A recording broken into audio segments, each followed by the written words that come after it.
As you sit down with high performers, they know them. They can tell you, I do this, this, this, this, and you're like, man, you're on your game.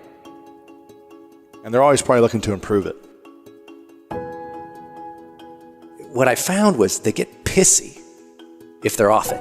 Yeah, of course. I didn't meditate this morning, and I was like, I was kind of frustrated a little bit. Someone asked me when we were at our meeting today at the Soho House, he was like, how was your meditation? Because he knows I like to meditate. And I was like, I missed this morning. I did yesterday, but I missed this morning. It's agitating when I miss one of my habits. Yes.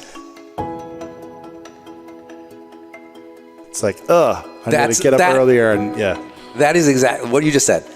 It really agitates high performers when they're off their energetic habits. Absolutely. The third big personal habit, which, by the way, I've been teaching high performance for a decade. We have the #1 seminar on that and the #1 online course. And I was wrong. I never knew this was a thing, and you're going to laugh because you're like, duh, dude, I could have sat you down. But I just didn't know. I taught it as like subtext, but I didn't know it was the thing. And that is high performers raise necessity. And what that means is they raise the necessity of performance in their mind before each performance. They say, I got to do great. And they give themselves reasons why. Know your why is nice. Know your why and give yourself edge for it. The most important thing, I think, is to be in love with the doing, with the verbs, the actual acts, the if you want to talk in sports terms, the dribbling, the shooting, the practice. Yeah. But the sharing is another. There's always a sort of like generosity in the making, in a sense, just because you're like, I don't know if it's generosity. Sharing is about generosity. It's about, and maybe that's what it is. Maybe it's putting yourself into your craft enough that you come up with something that you genuinely feel like needs to be in the world. This is a topic I'm really passionate about right now. I believe self-doubt is one of the biggest killers to anyone's dreams. Yeah. So how does someone develop self-confidence and sustain it with the ever-going changes and stresses and uncertainties that always come up? Yeah. Once you reach a certain level, there's a new uncertainty. Yeah. So I think it's ironic that we call it self-confidence, because I don't, for one, think it comes from the inside. I think our self-confidence comes from the outside, right? You mean that's the wrong way of going about it, or you think that's where it comes from in general? We are being misdirected by the name.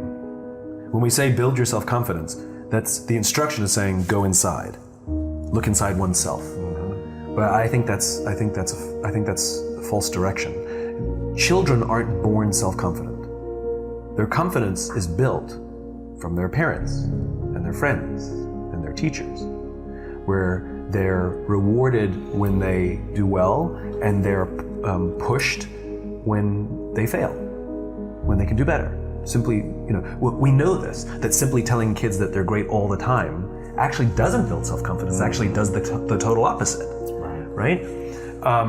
And I, for one, I can tell you, in my own experience, my own self-confidence, 100% comes from the relationships that I have. It's not some deep internal fortitude. A world-famous trapeze artist is not going to try a brand new death-defying act for the first time without a net. So it's the people in my life. It's when I do doubt myself that somebody says, you got this. When somebody says, I believe in you. When somebody says, no matter what happens, whether it succeeds or fails, I'm going to be by your side. That's when I have the confidence to do difficult things. Wow.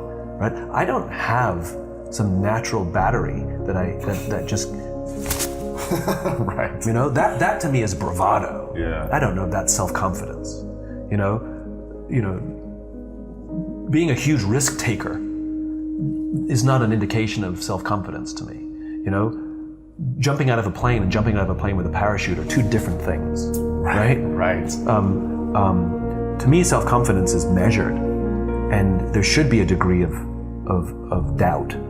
But I think true self-confidence, belief in oneself and belief in one's cause, I could not do the things that I'm doing, and I would not have the strength to have made the sacrifices that I've made, or continue to wake up on a daily basis to drive to spread this message, if I were alone. And so when we talk about building one's self-confidence, I think the mistake that we make is that we look inside. I think the reality is when we're trying to build our self-confidence, we should be looking to our friends, we should be nursing our relationships. When I'm looking to build my self-confidence, the question is, who around me do I need to take care of?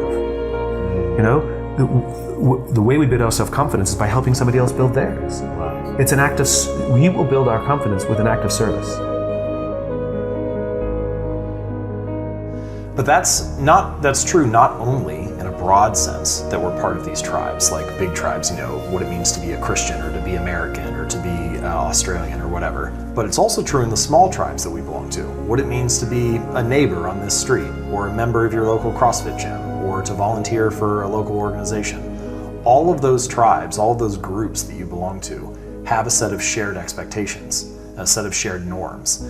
And the key, if you want to build habits that last, if you want to change the way that you interpret cues, is to join a group where the desired behavior is the normal behavior, right? Like there are plenty of people who they want to work out, but going to the gym feels like a lot to them. It feels hard, feels like a sacrifice.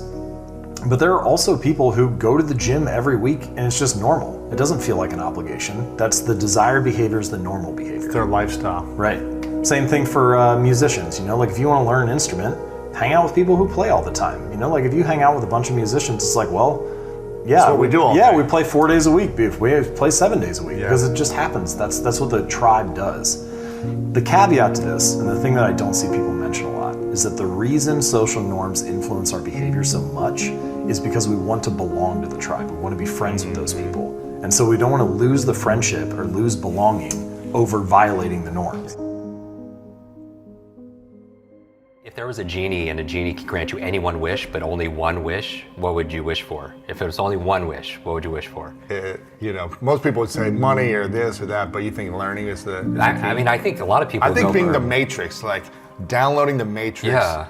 It's where I could learn jujitsu in a second. Exactly. If I can learn a language in a second. If I can like- have this skill. So I think the hack a lot of people would do is if it was any one wish, they would wish for more wishes, right? Exactly. They would ask for infinite wishes. So the equivalent, if I was your learning genie and I could grant you any one wish to learn any subject or any skill, just like become a master at it, what's the equivalent of the answer of asking for infinite wishes? It would be learning how to learn.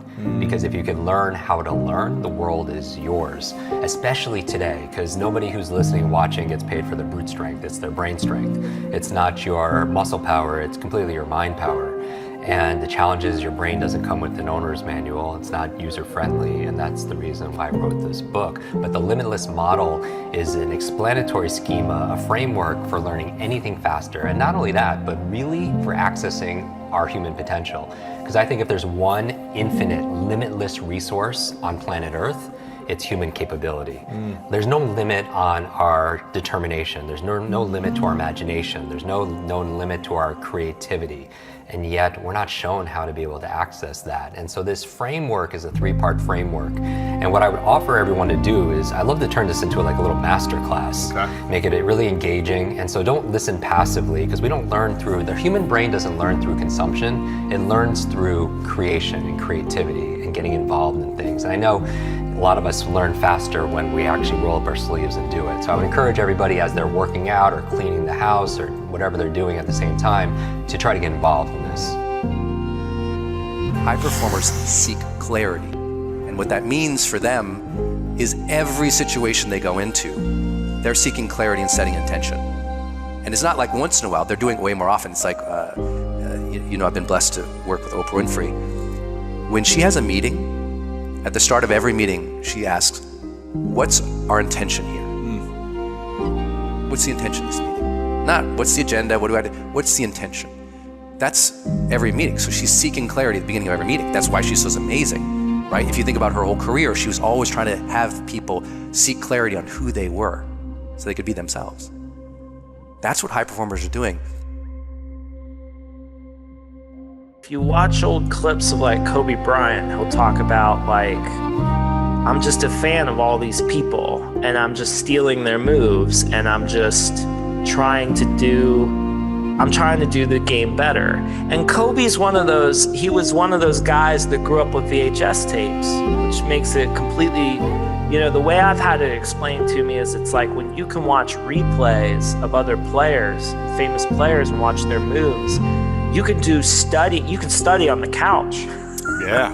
As a player, you don't have to be like up against them and that idea that you're a fan first, that you ingest all this stuff first and you take it in and it mixes around, and then through your practice, all that stuff comes gushing out eventually, and it comes out in it's like a gumbo in your head. You're just adding stuff and eventually you ladle it out and it's something new.